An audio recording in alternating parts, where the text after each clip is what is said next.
Hey guys, আসসালামু আলাইকুম। আমি Tarek Khan Fahim. Welcome to my new blog. তো ঢাকা শহরের মানুষ বাসা বাড়িতে খুবই কষ্টে থাকে। আসলে বাসা ছাড়া তাদের ওরকম ঘোরার মতো জায়গা নাই। তো এটা হচ্ছে আমাদের বাসা, এটা হচ্ছে বেলকুনি। বাইরে প্রচুর রোদ। চলুন আজকে একটু আপনাদের সাথে ছাদটা ঘুরিয়ে নিয়ে আসি, পাশাপাশি আমিও যাচ্ছি। তো লেটস। 10 তলার উপরে অনেক পেইন হয়ে যাবে, বাপরে বাপ।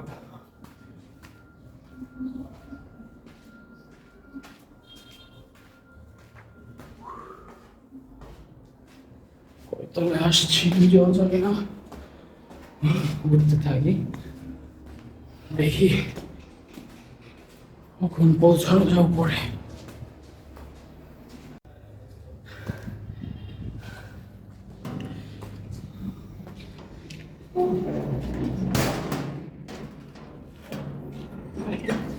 সো ফাইনালি চলে আসলাম আমাদের ছাদে। এটা হচ্ছে আমাদের ছাদ। ভাই ভিউটা জাস্ট ওয়াও, পুরা র ভিউ। সেরা। ছাদে প্রচন্ড পরিমাণে রোদ, এইদিকে তো ঘোরাই যাচ্ছে না। এদিকে সূর্যটা এখনো উপরে আছে। সূর্যটা যখন ডুববে হেভি সুন্দর লাগবে দেখতে। এটা হচ্ছে ছাদের এই পিছন সাইড। ভাই ভিউটা জাস্ট ওয়াও।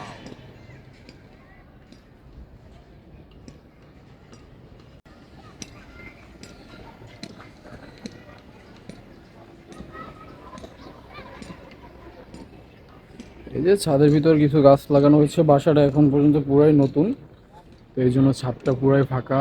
এই সাইডে একটা রুম আছে, পরে ওই সাইডে বিল্ডিং এ ওর কাজ চলছে। এই হচ্ছে অবস্থা। আর এই সাইডের ভিউটা তো ভাই সেই। এই সাইডটা পুরোটাই নদী।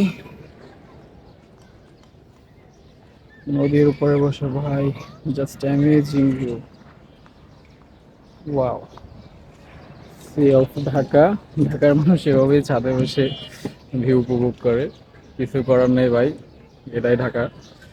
তারপর এখানে আরেকটা ইন্টারেস্টিং বিষয় আছে, যেটা আপনারা ক্যামেরা লেন্সে দেখতে পাচ্ছেন না। তো আমি একটু জুম করে জিনিসটা দেখাই। এই জায়গা থেকে ভাই জাস্ট এই ভিউটা ওয়াও। এটা হচ্ছে একটা স্টেডিয়াম। এখানে সবসময় খেলা চলে। আজকে মাঠে কেউ নেই, এই জন্য দেখা যাচ্ছে না। জাস্ট ছাদে বসে খেলা উপভোগ করাটা সত্যি অনেক সুন্দর। নদীর পাড়ে স্টেডিয়ামটা এখনো কমপ্লিট হয়নি, ইনশাল্লাহ খুব দ্রুত কমপ্লিট হয়ে যাবে। অ্যান্ড সম্পূর্ণ রিভিউ দেওয়ার চেষ্টা করবো আপনাদের। ধন্যবাদ।